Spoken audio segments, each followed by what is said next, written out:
dial, and the numbers would rotate on a circular thing, and you had to fine tune it. You had to go back and forth until you got it exactly. And then since it was all tubes, it would drift, so you were constantly up retuning. Anyway, that's how old I am. Yeah, I have no idea what you're talking about. You I knew I'd officially get you on that surpassed me. I know a rotary phone. Yeah, I have a rotary phone. My sister lives in the house that I grew up in, and she still has the same phone number. We had 785-0244.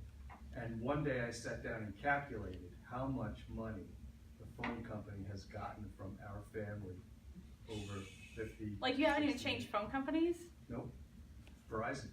I mean, I guess it wasn't Verizon back then, it was somebody else. But Oh, I did not have Anyway. Verizon came out of nowhere. Going back to my story, this guy, he would. Oh, I thought you were done. Oh, I'm sorry. If you take a long pause with me, I'm gonna go in and fill the space. He was doing TV advertising, and he was doing about $15 a course per lead. Okay. So the spot would run, and then if anybody called within 20 minutes, you know, the 800 number, you know, so call 1-800, you know, whatever it was, and it was $15. He hired me to come in, I got it down to about $8 for a course per lead. But what he noticed too was that he also did green sheets, and that's where people would go in and they'd, you know, Lead sheets or? green sheets. Yeah, what is a green sheet? A green sheet, you know, those freebies that you go out to. Oh, okay. The real cheap newspapers, Yep, penny savers. yep, Oh, those Got kinds. Penny savers in some markets. Yep. And he did that also, and that he was paying probably more than that. It was probably a $20 course per lead. But he, you know, he did it because people, you know, they would read the ad and they have the ad right there. Right, and then the phone number and everything. And all that, and so he liked doing that even though it was more expensive. But then what he noticed was. Okay, not to interrupt.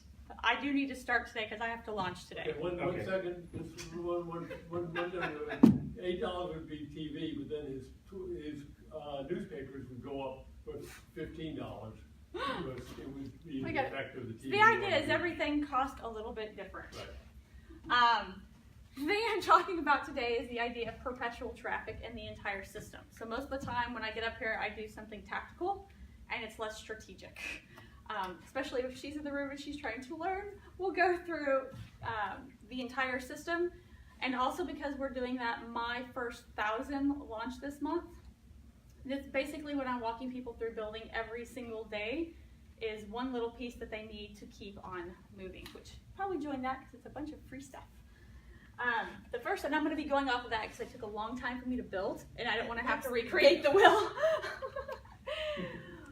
But the very first one is, and I know I talked about this all the time, is just going to be defining who you're talking to. And that doesn't mean that's the only person you can work with. It means it's the person that we're talking about for this particularly marketing campaign. So you kind of have it niched down to like medical billing and pharmaceuticals. It'd be picking one because each group, each different one is going to need its own system with its own pages. And that can be website, it's going to be different Facebook ads. He was showing me a video with a wrapped Lamborghini. You would not, if that same company wrapped work trucks, you would have different systems because what the company that's wrapping work trucks needs is different than the guy wrapping his Lamborghini. And the words they use and the imagery is obviously a little bit different. So the very first one is just going to be acknowledging who you're talking to in hyper detail. Like, take a picture and document an actual person. So not open demographics, not like, oh, females between 35 and 40 who live in DFW. No, I mean like, here's this person running this business. Her name is Sandra. She's a pharmaceutical owner. These are all of her problems. This is how old she is, how many kids she has. This is where she lives. Her problems, her objectives. It's just about one person. The idea is as much as we'd like to think that we're unique, we're not. So when you start talking to that person though, your conversation when it's talking about writing copy stops being generic. It'd be like just like you and I were talking. So I wrote some. Other one is product market fit. And that sounds really fancy. All I really need to know is the before and after of your product. So if you're, whether it's photography or consulting or marketing, what is your client doing before and what are they doing after? What do they have? So the technical specifications on the lowest level side. How do they feel? How do you change their average a day? That's the big one. If you can change someone's average day, you've got to sell easy peasy lemon squeezy, as my kids would say. And then status. What's Status. that word before fit? Market. Market. Thank you. The status is going to be really hard, but think about when somebody buys airline tickets, they're not just purchasing tickets. You're trying to change their status into the chick on the beach who's a world traveler. She's a stuck-at-home mom who never gets to go anywhere. Her status is very low, right? Changing her status to a world traveler, you change their mentality, makes the sell a lot easier. Then after you kind of create that, then you can start talking about your brand. If you don't know who you're talking about, and you don't know how you change their day, how you change their status, you shouldn't be doing brand yet. Okay. So you already have a brand to work with. Most people in here already have a logo, they already have a name, but your brand is more than just a name or a slogan. It's how you make people feel, it's the communities you build, and the more you know about these people, the more you'll be able to hone your brand and what that actually means. Like, I'm not talking about basic branding either. Like logos, they change throughout the years. Like Disney World has slightly changed their logo over and over and over again. MGM Studios has changed it more and more and more depending. Like I watched an old movie this weekend, I'm like, whoa, that is not the same logo I'm used to. That can be changed. The lion, right? Well, it's always a little bit the same. Yeah. It has like the same structure, Right. but it evolves as the brand evolves. Yeah. Apple used to be a literal apple with like a rainbow going through it. Now it's just a crisp, clean white because they changed with the modern times. Their community changed, the world changed. Because rainbow began to mean something different too. I don't think that that's where they were going with it. I think it I was don't think just, they were going, but It was maybe because- they recognized that it could be interpreted that way. They had an apple colored logo because they were one of the first Right. screens that could show color. That's right. Oh, well, good point. I didn't know Their that. first logo was actually Isaac Newton sitting under a tree with an apple falling on his head. I didn't know that. Awesome. Thank you. I can't spell the word copy with my copy and story. Once you know who you're talking to, once you know what is before and after, what the benefits are, how you change, once you kind of have your brand and know what you're going to build, you can start building copy and the story that you're going to use. Over and over and over again, you're going to be saying the same things. You might say them a little different. You might use a different story to get to the point, but the copy and the general story is going to sound the exact same across billboards, websites, and if it doesn't, then you've lost your brand. So that becomes a big part of your brand. Just knowing the bullet points, having set bullet points, having that, literally that set story, kind of like that about us, the mission statement, the vision statements, all of those. And then you get into the big ones. Bigger box. You have no business if you can't do the very first way to make more money. That would be like number one, kind of need customers. If you don't have customers and they don't know you exist, they can't hire you. Now the problem with that is everybody wants to do organic social traffic and that doesn't really work. At least it's not as easy to engineer as people would like to think.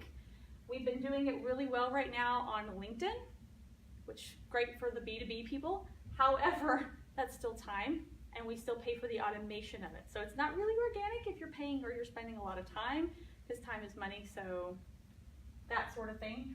Any of the social media platforms, it's still going to be up there, but not organic. If you have to drive them to your Facebook page, then that's not awareness stage. This is how do they find out you exist in the first place, whether that's a billboard or a TV ad or a paid social traffic. How many do I have up here? All the social, search engine optimization, referrals, affiliates, direct mail, traditional PR, all those different ones are over here, but it's the very first time they find out you exist. So they're not just going to hop over and know to go to your website. Unless you have actually engineered the SEO, you've engineered the ads, you've done something so that they can see you, it doesn't count. And I'm not going to get into the big details of engaging them, but you do need to engage them, educate them, talk about why they like you, why they need a wrap on their Lamborghini, why good photography and videography matters, why a billboard matters. You can do that with ads, you can do that with your social, you can do that with blog posts, you can do that with leaflets you hand out. How you get them there, that's up to you. But the messaging should all bring them to something that is a lead magnet. What that lead magnet is, that's going to depend on you, your business, your price point, how you want to operate, how you need to get over yourself and start operating in a new direction. And that changes on a regular basis. So it used to be really popular to have something that you could download. Oh, for the top 10 breastfeeding tips, download this. Well, that's great, except now we have this fancy thing called the internet. It's kind of grown up now, and you can search really easy for that information. So the value that has to be in your lead magnet has to be more significant than people can easily find on the internet. With my consultants, they tend to get really antsy here, and they're like, I don't want to give that away for free. That's my best stuff. Well, if they don't know how good you are, why would they hire you and give you thousands of dollars? Yeah, the step itself is less important than how one implements that step, which is what they bring to the table. Exactly. And the ability to walk somebody through your process and here's my step by step. So we were talking about in the story brand how, that you're giving somebody a path. Sometimes just a matter of here's our process. We were talking about you as, let's say a videographer. She said photography too. We'll do videography. Lots of people have a camera. Lots of people can go onto iMovie and edit. I do it. No one said it was good, right? But if you go down and say, no, we film with this kind of camera at this price point, and here's what this camera does better than your DSLR. We edit with this program, and we do After Effects in here, and we add this, and we film with audio. And if you can start to dissect, and you can bring it back to why it actually matters to the end user, then when they go to hire somebody, why would they go to somebody else who says they charge the exact same or lower, but they can't define the process? They're like, oh, well, what do you sell? We do 30-second commercials. Okay, so does my Uncle Bob, but that doesn't mean I'm going to pay him $7,000 for it. So the ability to have a lead magnet that is quick to digest and free, key point is free here, that you can show extreme value, high perceived value and actual value in, and get their phone number, get their email address. Ask for a phone number. You're going to decrease leads typically around at least by 10% or get fake phone numbers. But there are some businesses, they prefer phone numbers. My real estate clients, they get all phone calls. They won't give their phone number, but they will call. So this needs to be something significant. It is different for everybody. I've seen people do quizzes. You can do assessments. It just needs to be something they cannot quickly, easily find on the internet. Or why would they give you information? It's like dating. If you go into a bar, it's getting the girl's phone number, getting the guy's phone number, I guess. Never had to ask the guy for his phone number, but you're finding a way so you can contact them on a regular basis. Does that make sense? At the point they say yes, we're going to assume they say yes, there should be a very next page that is going to convert them. That is, again, in time or money. I should have just done a money sign. So for us, we do it in time. Hey, you've got this great thing and that checklist is wonderful. Why don't you make an appointment? We'll sit down and discuss it for 1 hour and we'll walk you through an entire plan. If you like what we do, you can hire us. If not, you can go do it yourself. Sound good? This has changed for us and several of our clients, not asking for any money at this point. I'd rather have the appointment at this point. I'd rather be able to sit down in front of somebody because I can convert in person. And I would prefer that over some entry-level price purchase here that somebody might just use it and walk away. This way I get to know people. If they say no, and you're probably not going to see them ever because this is on the internet. If they don't take it, the whole point of having a separate page, so this is not your website. This is not your main website. It can be on your website, it should be on your website, but it's not your main page, right? If they say no, you can use Facebook ads to retarget them. The Facebook ads take you right here. The idea is everyone's being driven in one direction, And if they fall off that direction, you drive them back to the direction. It's like herding sheep. People are sheep. Herd them in the right direction. If they take you up on that, you have to engineer the excite. You have to bring Christmas. How you bring Christmas, that's obviously something that's unique to your business and too. So back when SEO and YouTube was easy, marketers could get you to the first page of Google in a day. They could get you to the first page of YouTube results in 20 minutes. That was the excite phase. Like, don't put us on retainer for $2,000 a month yet. Let us show you the value. Give us $20 and we'll get you a YouTube video up, and by the time you come back to our booth, it'll be number one, first result for your keyword. That was easy back in the day. For, Sports Illustrated, they gave you football phones. Does anybody remember that? Like, Yeah. you literally, he's like, yeah, no. Yeah. I realized I'm that old. It looked like a football. It literally looks like a Right, football. it sat on your desk. And the whole commercial was like them throwing this phone. And they didn't say get a subscription to Sports Illustrated, which, like consulting, is kind of, you don't get to hold something in your hand until you have it, right? So they would say, no, what you're really getting is a football phone, and you're getting the subscription with it. Hey, for Christmas, you could get everybody a football phone and Sports Illustrated. They weren't even buying the freaking magazine, they were buying the football phone. But then once they have you on subscription, you keep on turning it over because it costs nothing, right? So finding a way to excite them through giveaways, through extras in your service, but it has to be something that can be part of that convert stage, because that's where you have them at. So before you ask for more money, exciting them. And then actually getting them to buy the Ascend. This is your core offer, plus any profit maximizers. So whatever, having a core service that perfectly aligns with this, all of this should align and make perfect sense. You can take your core offer and splinter it off. It could be something that leads up to it, but the idea is it all fits together. If you're saying, hey, you should have a great picture, and you're offering photography as your convert stage, and then you turn around and try to upsell them on videos, that may not work very well, because they came in for photos and now you're trying to say what they really need is video, and it doesn't perfectly align. Getting them to do this, and it's the same thing. So as they go from here, if they say no to this, wait, I got that right? No. Yep, no. You're going to take them to Facebook ads until they say yes. So you did that with the step prior as well, right? You're doing that at every step. It's kind of where I'm going with that. At any step, if they say no, Facebook ads is extremely easy to retarget them. I could also say Google ads will do the exact same thing. You could say if they land on this page but not this page, let's retarget them with Google ads. But Google ads are a lot more technical. They tend to be a little bit more difficult.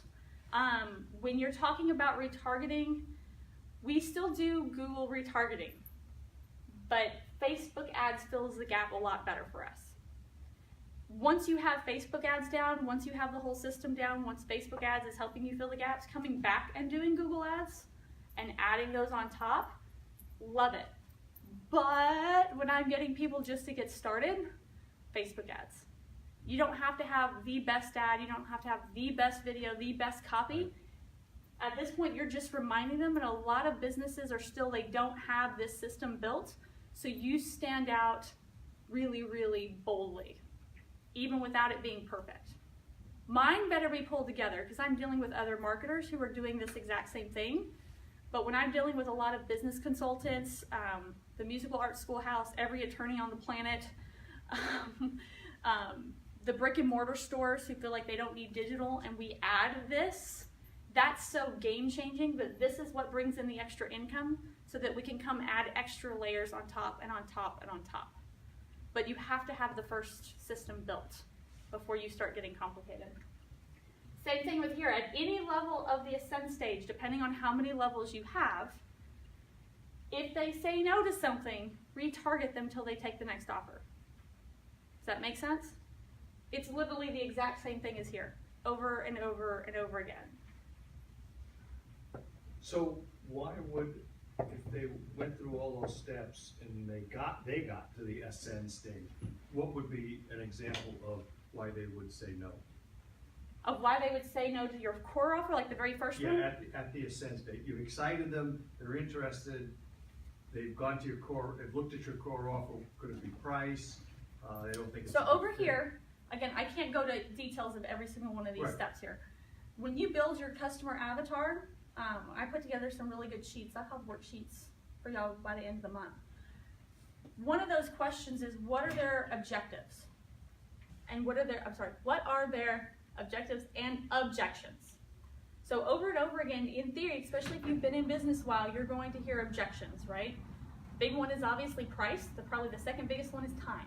Yeah, more often they'll tell you what they don't want before they tell you what they really want. Because they don't know what they really want. And that's a problem. But if you know this customer avatar doesn't really know what they want, my customer avatar always wants organic social to make them blow up.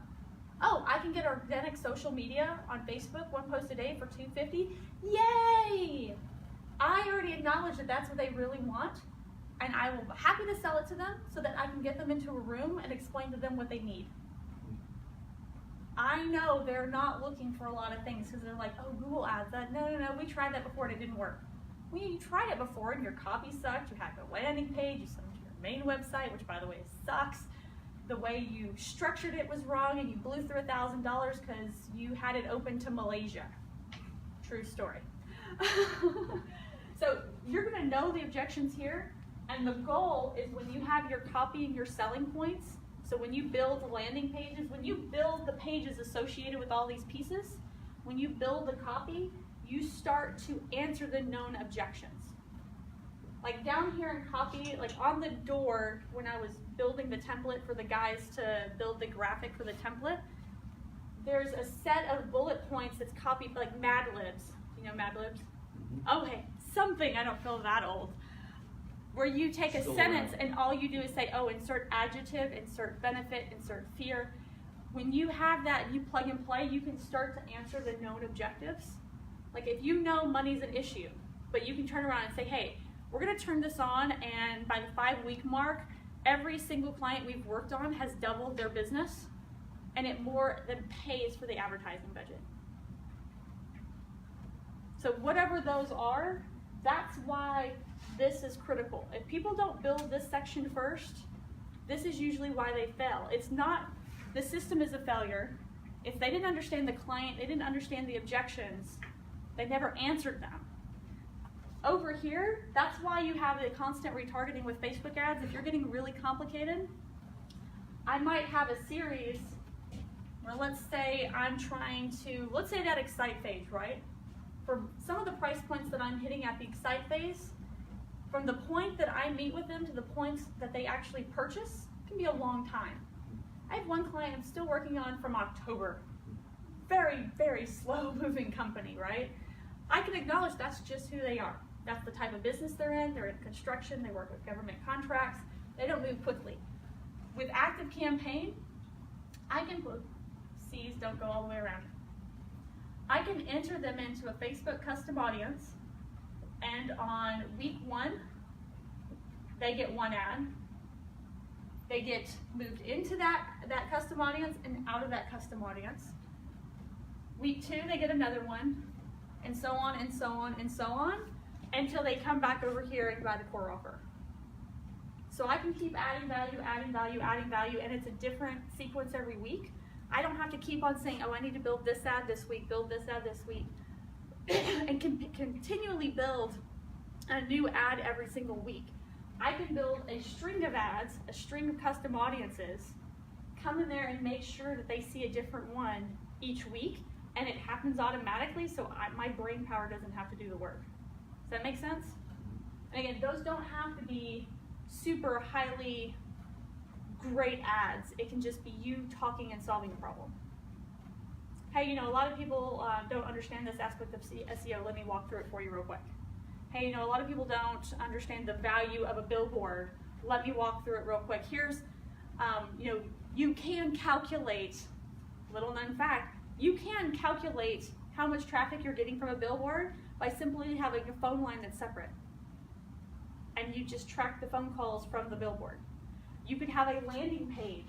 If if they go to a separate domain or a separate landing page, you can track it that way. It is possible to track billboards. That's have a 1 minute, 3 minute video really quick, walking them through that process. You talking, maybe a little funky intro thing to get them to turn on sound, or making sure that the words are there. So 90% of all ads on Facebook are viewed with no sound. Making sure that that's up there, but that's really low cost end game. And if it converts on your customers and your customer has a high lifetime value, worth it. So getting them through there is just answering known objectives. If you know this is what they're complaining about, if you want to get really sneaky, you can create an ad. Let's say you're working on a client. The magic of a custom audience over here on Facebook, you can put that one customer in the custom audience. You do have to have a minimum. So shove the rest of your list in that custom audience, make sure they're in there. Run an ad that just answers their specific question. Want to make it really creepy in the video? Use their name. Almost last, ask for the referral. I'm sorry, not the referral, Order. the review. That's up in the ascent. You're asking for the order up here. Oh. You should be anyway.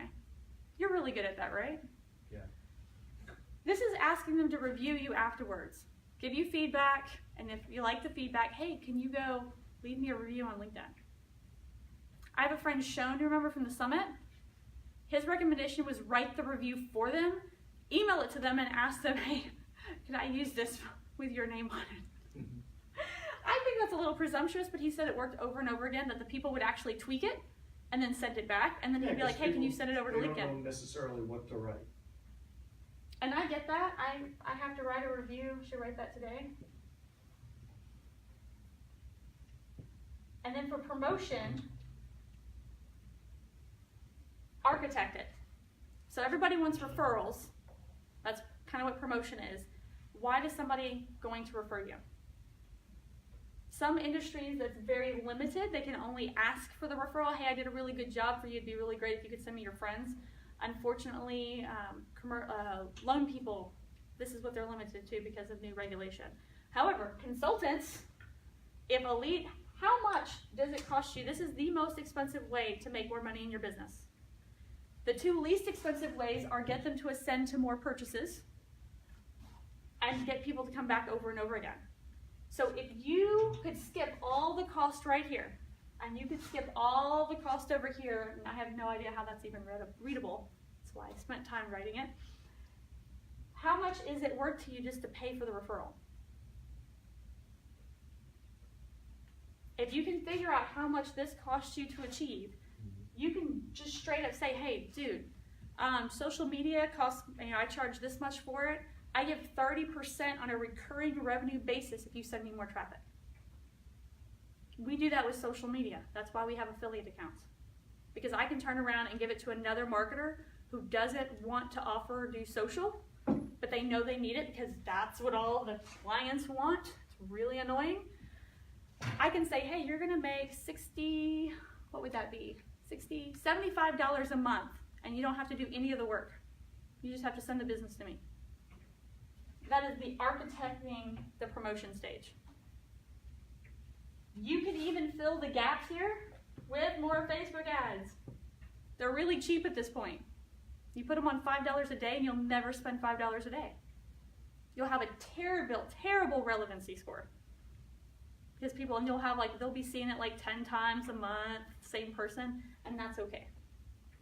And the more people you put over here, the more people will see it, and they'll stay on top of mind. The same thing that I built over there with Active Campaign with different weeks, you can do that with your past clients, especially if you have other products to sell. It could just be keeping them happy with what you're doing. And the fact that they're constantly seeing you, it reaffirms the belief that they've made the right decision. Oh, they're a really smart cookie over there. They know what they're doing. Hey, Bob, this is the person I was telling you about. They'll start commenting on your videos, stuff like that. You're continuously building the relationship. In the same way that when you get married, you don't stop dating, you have to keep on interacting with your customers. Facebook ads and things like Active Campaign and Ad Espresso. I think there's another one like not lead pages. Something Wilco built that does the same thing. I just like Active Campaign because it's the least expensive and does it the easiest way. Did I forget anything? Oh, and the last one. Segment and do it again. So start doing things like, at this point you have their email address, you have their phone number, you have Facebook ads, you have lots of different ways to segment them.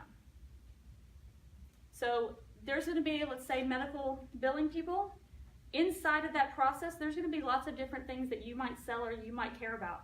That doesn't mean that they went through that process. You can write blog articles and send them out in emails. Blogs typically do the same. Take those same articles, throw them up on Facebook ads in those sequences, add value, so that's already a good thing. But then based on which ones those particular clients click on, you now know what they're interested in. So if I build, let's say I build this right here on paper for somebody. I tell them exactly how to build it, but they're like, you know what, it's a do-it-yourself, I'll take care of it from here. I can then turn around and segment them and start sending them ads like, hey, here's how you build your pages fast. Here's how you build Facebook ads fast. Here's how you make the images fast. Based on what they're clicking, I can send them to another lead magnet.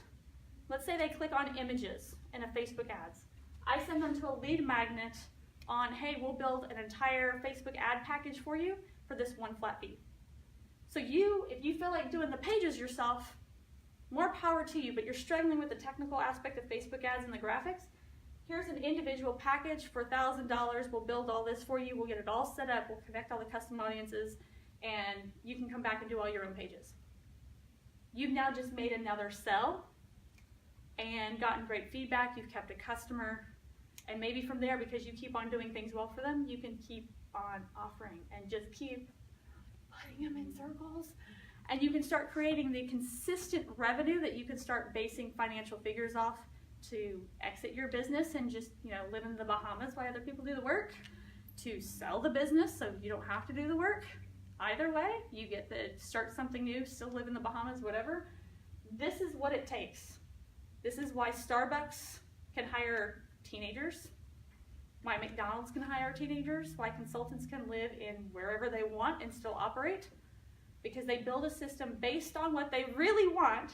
You're talking about visioning. If you know what you really want, you build this right, you put all the right pieces in place and start turning them in circles, you can actually have what you want and not have to be there. Any questions? Digesting. That's a big digesting one. I think I spent 3 days mapping that out and drawing it over and over and over and over again until it made sense and fit on one page. So why do you choose not to use the display network and mostly just Facebook ads? So it's not that I choose not to. Okay. When I teach, when I'm educating people on how to build it themselves, especially, It's or just how to easier get with the Facebook started. pixel? I usually do awareness traffic with Google on the search network. Connect it with Facebook ads. Build the whole system. Make sure it works. Make sure that people are going through and the pages are converting. And then come back and start tying in display network, YouTube ads, and other activities. If you know over here, like there are some people, they don't even want to turn Google ads on, but I can walk them through turning LinkedIn organic on and show them how to automate that process, right? Randy's sat through a lot of that with me. Have you tried that yet? Wow. The LinkedIn stuff? Yes, some of it. That's been doing killer for us. I've What got I'm 500 finding people so on our far, launch. I mean, I'm using the LinkedIn stuff for the manufacturer's rep business, and what I'm finding is virtually nobody responds. Or then it's wording or I mean, offers it could be wrong. the message is wrong, right? It could Wording be an the offer. message. If something is not doing well, change the offer and mix it Yeah. up. But so it's not that, like the other side of this board, is this process essentially built out? Don't hit my TV. Obviously, it's not the actual funnel, but I can mix this up, and how we build each piece can be different. But having one step in each piece and testing it and optimizing before I turn display ads on is going to be beneficial. If not, display ads will run through a budget really freaking fast if it's not optimized. If you already have an optimized funnel and you're now just driving additional traffic into it, it's a great way to increase the people coming back and fill the leaky buckets. But until then, you need to know you have a proven offer. If not, you're just throwing money after it. I think the one that got me the most, where I started loving retargeting, is I watched Nordstrom do it to me. I hit a page within 5 minutes. I was seeing ads for the exact shawl in the right color that I had just been on. But that also backfires too. I find the same thing within minutes of me purchasing something on Amazon. I'm in Facebook, I see an ad for the same thing. Now, I already bought it. Is it an Amazon ad? It may just be generic, but I already purchased it. Can't they figure out that I already bought it, I don't need to see it again? Yeah, they're not just taking your search history from your cookie and excluding it. So they're just not taking that extra Amazon, step. I would say to do that on Amazon and exclude you like he's talking about would be really freaking difficult. You just have to enable being able to look up in their search history. And most people don't clear their history or their cookies. So. But to do it on the back end, Mm-hmm. they're not like, when we build a system in ActiveCampaign, as soon as somebody makes a purchase, it takes you out of different automations and email sequences, takes you out of the Facebook ads and puts you in new ones. Try doing that with all the people and every product on Amazon, and Amazon doesn't actually even sell most of the products. Their idea, they just want you to buy more. Right. And it can go back to that advocate stage. If they put that product advertisement up there because you were on it, and you write a review, even if it's on the ad, then they can use that. I've seen people do that just to get all the testimonials. They'll send something up about a product, and people will write, "Oh my God, this was so awesome," and people buy. John got sucked into that recently. Somebody put like an ad on there for a lightsaber, and it looked really cool. The video was awesome. It had all these people kind of like, "Oh my gosh, that lightsaber is so awesome." And he bought it. He bought 3 of them, 1 for each kid. And it was some Chinese knockoff. The video was like, it was custom made by some guy who's a brilliant like watchmaker. So it was a highly technical piece. Likely PayPal gave his money back. He did? Yeah, he got his money back that's after impressive. arguing. And that's when the tone changed. So the ad ran really quick. And everyone loved that video. Nobody thought to look up the video to see where else this is being sold at. Mm-hmm. And as soon as everyone started getting them, the same ad started getting, "This is a scam, don't buy." So you don't want to do that.